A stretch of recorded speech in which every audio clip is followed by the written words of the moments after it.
We come up with the regulations, which Mr. President signed in July 5th, and then it was gazetted on July 9th.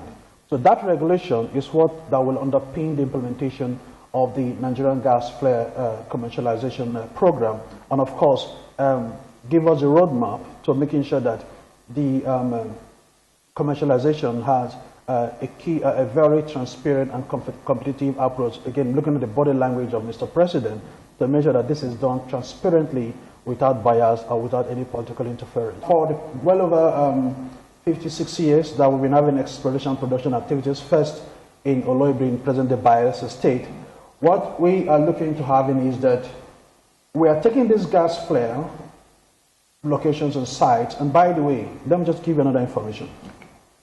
In a world where we have 1.1 billion people without access to electricity, that's 1 in every 6 persons do not have electricity in their house. On top of that, about 1 billion of that number has epileptic, if you like, unreliable electricity supply.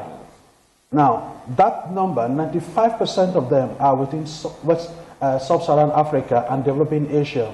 Now, here is the thing. Africa has 588 million people that do not have access to clean electricity. Within the West African sub-region that you and I are, we are the highest in Africa with 175 million people, close to the Central African region with 173. Now, let's go back to the population of Nigeria. Are we 180, 193?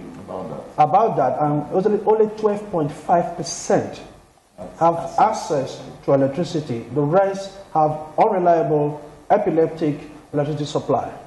And yet we waste these enormous natural resources that can generate close to 3,000 megawatts of electricity if it is harnessed. It could power 2 to 3 LNG trains if we challenge through that route.